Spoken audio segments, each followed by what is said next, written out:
All right, let's dive in, because today we're exploring a topic that'll make you rethink the moment we're living in, the evolution of AI.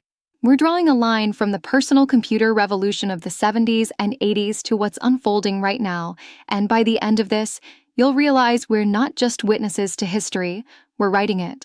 Let's start with some perspective. Whether you're deep in the AI world or just watching from the sidelines, you've probably noticed how fast everything is moving. Last year, the conversation was all about computational power and fine-tuning prompts. This year, it's not the tech that's the bottleneck, it's us. How do we deploy this stuff at scale?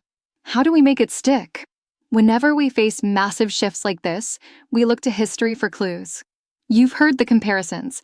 AI is the new electricity. And while that makes sense in terms of scale, it's hard to connect with something that happened over a century ago. That's why I want to talk about the book Fire in the Valley. It chronicles the personal computer revolution, and here's the kicker: it's shockingly relevant to AI today. Steve Jobs said this book was so vivid, it brought him to tears.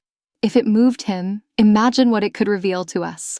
The stories in this book are pure gold. Back in the early days, personal computers didn't even exist. People were tinkering with kits, chips, wires, switches, all dreaming of a future where computers could fit on a desk. Sound familiar? That's us right now with AI, fine-tuning models, testing tools, searching for its killer app. It's the same energy, just a new frontier. Let me hit you with one story. Seattle, late 1960s. A company called C-Cubed has this refrigerator-sized DEC computer. They make a deal with DEC, debug the software, and the machine's free. So they hire teenagers to find bugs. Among them, Paul Allen and a 13-year-old Bill Gates. These kids weren't just debugging, they were obsessing. Gates even wrote a 300-page bug report so detailed it shut down DEC's project. These were kids laying the foundation for Microsoft. Sound familiar? It's like us, geeking out over AI, testing its limits, unknowingly shaping the future. Here's another moment. In 1975, Edward Roberts invents the Altair computer, a metal box with blinking lights.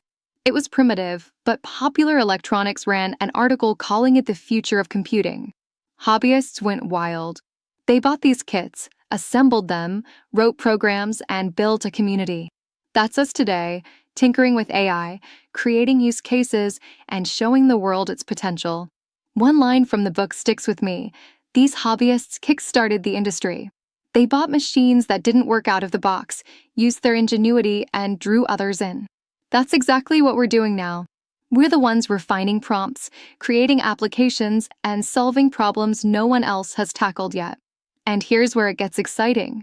When the Altair couldn't keep up with demand, William Millard saw his moment. He took the Altair, made it better, and filled a need. That's where we are with AI. Big players like OpenAI and Google are building the foundational models, but the real magic? It's happening at the edges, where everyday people combine AI with domain expertise to solve real problems. This is the sweet spot. It's where vision, creativity, and persistence meet. Whether you're coding into the night, testing new ideas, or brainstorming with friends, you're part of this wave. Like the early computer pioneers, you might not realize it yet, but you're shaping a future no one can fully predict. So here's my challenge: read Fire in the Valley. Not just because it's an incredible book, but because it shows how revolutions start, not with massive corporations, but with individuals, dreamers, and enthusiasts. We're living through a moment just as transformative as the personal computer era. Let's make it count.